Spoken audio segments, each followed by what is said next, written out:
I scarcely eke out the dash, smudging the ink as I do. My hands are trembling so hard. I set down the fountain pen, the only sound in the dark house the clacking of its metal clip against the scarred wooden desktop, and shake both hands back and forth, then massage my fingers, palms, and wrists as if these tremors are just some byproduct of my age, or of fatigue, that I can rub away. Oh, that I could rub this all away! I gasp at the thought of it. Your name on the parchment is like a siren, pulling my attention toward it even when there are other things to be attended to. I notice the bare eye and smile even as my stomach lurches, ballooning up into my throat. Hastily, I reach for the pen and dot the I with a heart. Our inside joke, since you teased me in grade 3 for decorating each and every I with a heart, you signed your name with one on every letter since. I have struggled to catch my breath every moment since you left. I know that I am in this world and that there is air to breathe, but any gravity that pinned me to this earth and pulled the heavens in small portion down into my lungs seems to have gone. I cannot breathe, cannot will the ether into my body, like my very being is rejecting the components of life. Who could blame them? What use is this life, this body, this consciousness, without you in it? I do not cry anymore, not much. The burning sensation behind my eyes has been usurped by an absent sort of buzz, like the pins and needles that prick at the soles of your feet when they fall asleep. Perhaps that's what has happened. In any case, my brain, my soul, my heart, have fallen asleep, numb, cold, devoid of life itself, but here I am, I keep on living, but how? I can't explain it. I don't even feel real anymore. Perhaps I am a shade haunting the body I used to inhabit. Not yet a ghost, but something more like a haunted house. A gust of wind buffets the transom window above the desk, and it falls open with a clatter. Icy rain like skeletal fingers peppers the parchment and your name begins to smear across the top of the page. For a moment I sit motionless in the ladderback chair, having not even jumped at the intrusion. Haunted houses do not jump, they only groan. As the page in front of me goes soaking and translucent, it occurs to me that I should stop the influx of water. Every word of my letter has become illegible, save for one, how? No matter, I think. No one will read this, in any case.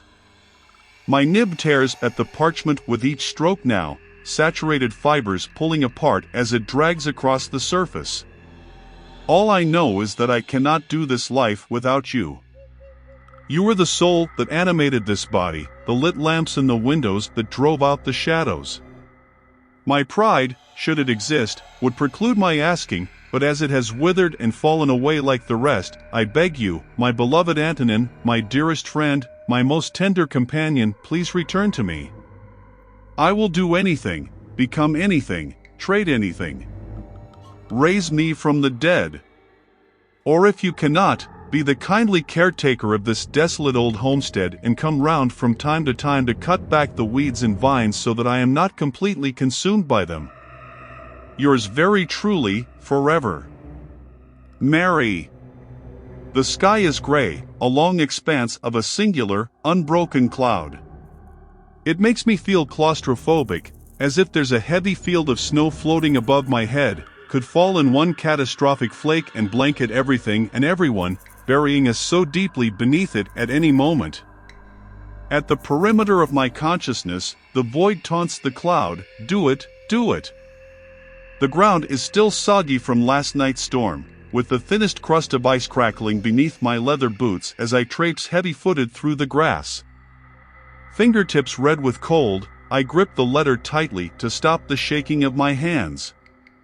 I concentrate on the cloud of hot breath that mushrooms into the air in front of me as I puff my way up the side of the hill. I had intended to say something, make an emotional speech or a passionate petition, or even just tell you what you mean to me, but once I arrive, the words fall away and I feel overwhelmingly foolish. I push a hair from my face, my letter delivered, and nod silently. I fix my eyes up toward that Armageddon sky to keep the tears from pooling and falling, and begin to swiftly retrace my steps down the hill. Behind me, my rain-soaked letter flutters down to the freshly turned earth of your grave. Twilight has swept through the moor, and I turn the heavy brass lock on the front door, light the lamp in the foyer, draw the heavy damask curtains in the den. It feels performative. I do each of these tasks because I have always done them, but they feel somehow pointless now. When I wake in the morning, I will undo all of them until I redo them again tomorrow night, over and over again through a string of endless, empty days. I hang my black lace veil on the hall tree, and my hand has scarcely brushed the banister to climb the stairs when there is a bang at the door. I pause, startled, and wait for another knock, but it doesn't come. Around the back of the house, Antonin's pheasant dog whimpers and growls in the darkness. My hands knot themselves up in my dresses. Slowly, I step down from the bottom stair and inch toward the door, hesitating at the lock. When I throw the heavy cherry door open, there is no one, no morning caller, wild boar, or robber baron. There is only a crumpled letter and a trail of mud from the front door, around the back of the house. The fine downy hairs on my arms rise, and a chilled gust of wind sends the letter skittering across the threshold, coming to rest just in front of my feet. I crouch down and with trembling fingers pull the letter from the mud-streaked, rumpled envelope. A strangled cry escapes my throat as my eyes sweep over the familiar sloping scrawl. My darling Mary, there is no need to beg. I am coming back for you.